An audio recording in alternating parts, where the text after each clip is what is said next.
우리가 지금 마주하고 있는 현실은 10년 전만 해도 상상하기 어려웠던 모습입니다. 2014년 결혼에 대해 찬성한다고 답한 사람은 51.2%였습니다. 2024년에는 그 비율이 39.7%로 11.5%피나 급락했습니다. 1인 가구는 2024년 기준 전체 가구의 36.1%인 약 804만 5천 가구로 늘었고, 하루 평균 10명 이상이 가족 이웃의 도움 없이 혼자 세상을 떠나는 고독사가 2024년 3,924건 발생했습니다. 전년 대비 증가 추세가 이어지고 있으며 1인 가구 증가가 주요 원인으로 지목됩니다. 이 숫자들은 단순 통계가 아니라 한때 나는 자유롭게 살겠다고 외쳤던 세대가 지금 어디에 있는지, 그 자유가 실제로 어떤 결과를 낳았는지를 보여주는 생생한 증거입니다. 모든 이야기의 시작은 대개 2016년 5월 강남역 살인 사건으로 거슬러 올라갑니다. 정신질환을 앓던 한 남성이 여성들을 무차별적으로 찔러 살해한 사건이었지만 온라인에서는 곧 여성 혐오 범죄로 재규정됐습니다. 강남역 10번 출구 앞에는 1만 명이 넘는 사람들이 모여 포스트잇 추모를 붙였고 나는 페미니스트다라는 문구가 거리를 뒤덮었습니다.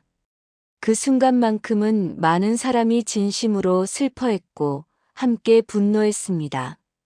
남녀 구분 없이 이건 너무하다는 공감이 있었죠. 그 후 2017, 2018년은 한국 온라인 페미니즘의 절정기이자 동시에 가장 혼란스럽고 광기 어린 시기였습니다. 서점 베스트셀러는 페미니즘 서적으로 도배됐고 대학 여성학 강의 경쟁률은 10대 1을 넘었으며 메갈리아 어마드 같은 커뮤니티는 수십만 명의 회원을 거느렸습니다. 김치녀, 한남충, 한남유전자, 6.9cm, 한남은 벌레 같은 신조어가 난무했고 남성과 여성은 서로를 적으로 규정하기 시작했습니다. 제1장 생각 없는 머리에 깃든 불길, 부화내동의 심리학 인류의 역사를 돌이켜보면 가장 무서운 파괴는 악마의 치밀한 계획이 아니라 생각하기를 포기한 군중의 발걸음에서 시작되었습니다. 2010년대 중반 대한민국을 강타한 이른바 그 사상의 열풍 또한 다르지 않았습니다. 이 현상의 기저에는 슬프게도 텅 빈 자아가 있었습니다. 자신의 주관적 관점이나 탄탄한 이론적 배경은커녕 철학책 한 권, 제대로 읽어보지 않은 젊은 영혼들이 스마트폰 속 15초짜리 숏폼 영상과 자극적인 커뮤니티 게시글에 영혼을 맡기기 시작한 것입니다. 그들에게 페미니즘은 고뇌의 산물이 아니라 마치 이번 시즌에 유행하는 유행가나 명품 백 같은 액세서리였습니다. 친구가 메갈이라니 나도 해야 힙해 보인다. 트위터에서 한남을 욕해야 깨어있는 여성 같다는 식의 부하내동. 이것은 마치 한 마리 양이 절벽으로 뛰면 이유도 모른 채 뒤따르는 양떼의 집단 자살과 무엇이 다릅니까? 철학적 사유가 거세된 정의는 그저 흉기가 될 뿐입니다. 그들은 시몬 드 보부아르의 이름은 알았을지언정 그녀가 말한 존재의 책임감은 알지 못했습니다. 유머러스하게 말하자면 그 시절 일부 젊은 여성들은 페미니즘을 이번 주 핫한 챌린지처럼 소비했습니다. 마치 오늘의 메뉴 한남충 디스 인증샷 업로드 좋아요. 1000개 목표라는 인스타 릴스 챌린지처럼요. 진지한 토론보다는 나도 깨어있음 인증이 우선이었고 그 인증이 부족하면 바로 가짜 페미낙인이 찍혔습니다. 제2장 붉은 완장을 찬 순결 검증단 내부의 적과 사이버 린치. 광기의 축제에서 가장 기괴한 장면은 남성 혐오가 아니라 오히려 여성 사냥이었습니다. 그들은 자신들의 교조적인 믿음에 조금이라도 의문을 제기하거나 다른 삶의 방식을 택한 여성들을 향해 가장 잔인한 이빨을 드러냈습니다. 너는 왜 화장을 하니? 가부장제의 노예구나. 너는 왜 연애를 하니? 적군에게 몸을 파는 부역자구나. 긴 머리를 고수하거나 남성 가족을 사랑하거나 혹은 평범하게 결혼하여 아이를 낳고 싶어하는 여성들에게 그들은 명예자지, 흉자라는 입에 담지 못할 멸칭을 퍼부었습니다. 수만 명이 때로 몰려가 한 개인의 SNS를 초토화하고 인격적으로 살해하는 행위. 이것은 중세의 마녀 사냥이 광랜을 타고 21세기에 부활한 꼴이었습니다. 특히 트랜스젠더 이슈가 터지면서 내부 분열은 극에 달했습니다. 일부 커뮤니티에서는 MTF를 남성 성기 달고 여성 코스프레하는 침투자로 규정하며 신상 털기, 집단 신고, 모욕 폭격이 일상화됐고 TRF 트랜스 배제 급진 페미니스트라는 용어가 등장하면서 반대파 여성들은 TRF 돼지년 생물학적 본질주의자로 공격당했습니다. 메갈리아 분열 이후 워마드로 넘어간 과정에서 이런 배제와 연대 거부가 반복됐습니다. 풍자적으로 말하자면 이들은 여성 해방을 외치며 나타나서는 정작 여성이 예쁠 자유와 사랑할 자유를 가장 앞장서서 검열하는 자발적 시어머니가 된 것입니다. 그들이 꿈꾸는 낙원은 모든 여성이 투블럭 컷을 하고 무채색 옷을 입은 채 남자는 저기다를 복창하는 기괴한 수용소였을지도 모릅니다. 유머 한 토막 더 이 순수성 검증은 마치 오늘의 순수성 미터기 앱 같았습니다. 매일 로그인하면 화장 흔적 마이너스 13점, 남친 언급 마이너스 20점, 결혼 생각 50점 차감. 현재 점수 42%. 탈퇴 추천 알림이 울리고 100% 유지하려면 매일 한남충 인증샷 올리고 나는 오늘도 화장 안함 선언해야 했죠. 99%만 떨어져도 실패자 인증 완료. 다음 생에 다시 도전하세요. 팝업이 떴습니다. 이런 내부 공격 때문에 많은 여성들이 탈퇴했습니다. 처음엔 여성 연대라고 생각했는데 이제는 누가 더 극단적인지 경쟁하는 게임 같아요. 화장 좀 한다고 왜 이렇게 공격받아야 해? 이건 해방이 아니라 통제잖아라는 글이 쏟아졌지만 그런 글 자체가 가짜 페미 증거 제출 완료로 몰려 더 큰 린치를 불렀습니다. 제3장 파괴의 미학? 아니면 자학의 서사.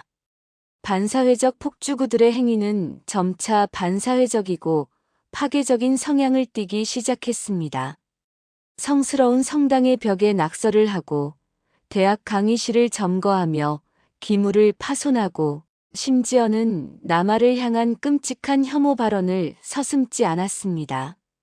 그들은 이것을 기존 질서의 전복이라 자찬했지만 세상은 그것을 문명에 대한 테러라 읽었습니다. 여기서 풍자 한 토막을 더 섞어보지요.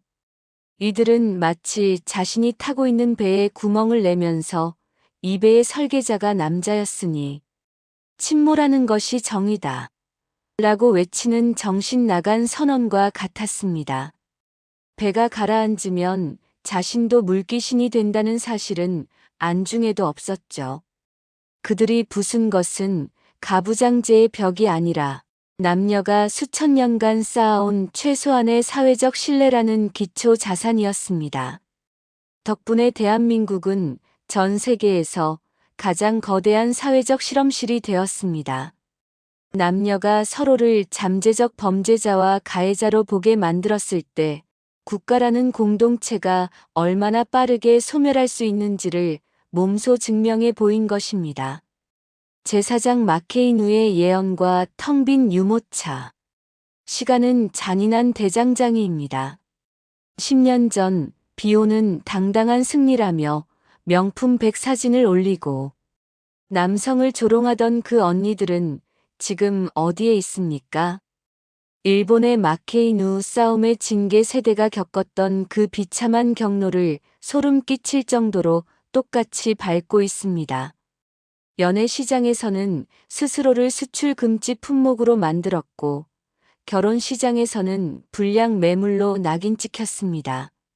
젊음이라는 자산이 소진된 뒤 그들에게 남은 것은 당당한 자유가 아니라 화려한 고립뿐입니다. 밤마다 배달 음식의 잔해 속에서 반려견의 온기에 의지해 차가운 원룸의 침묵을 견디는 살. 그들이 욕하던 가부장제의 부산물인 가족제도가 사실은 노년의 빈곤과 광기로부터 자신을 보호해줄 마지막 구명보트였다는 사실을 이제야 깨닫고 있는 것입니다. 0.75명 2024년 기준, 2023년 0.72명에서 소폭 상승했으나 여전히 OECD 최저 수준이라는 출산율은 단순한 통계가 아닙니다. 그것은 혐오를 정의로 착각한 세대에게 내리는 시대의 사망 진단서입니다. 텅 빈 유모차 대신 늙어가는 고양이를 유모차에 태우고 산책하는 풍경은 해방의 상징이 아니라 문명의 황혼을 보여주는 서글픈 코미디입니다. 제5장 맺은 말, 거울을 깨고 광장에서 나오라. 이 글을 듣는 청중 여러분. 광기는 짧고 삶은 깁니다. 부하내동하며 붉은 완장을 찾던 그 손에는 이제 무엇이 쥐어져 있습니까? 동족을 비하하고 사회를 파괴하며 얻은 그 일시적인 도파민이 다가올 30년의 고독사를 막아줄 수 있겠습니까? 진정한 주관은 남을 혐오하는 데서 오는 것이 아니라 자신을 책임지는 데서 옵니다. 이제 우리는 이 이성 잃은 축제를 끝내야 합니다. 페미니즘이라는 방패 뒤에 숨어 자행되던 온갖 비겁한 폭력과 결별해야 합니다.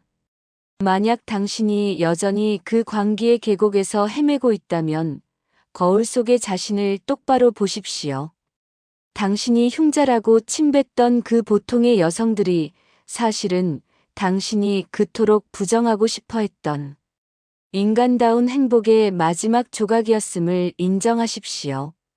그 인정을 시작할 때 비로소 고립의 사슬은 끊어질 것입니다.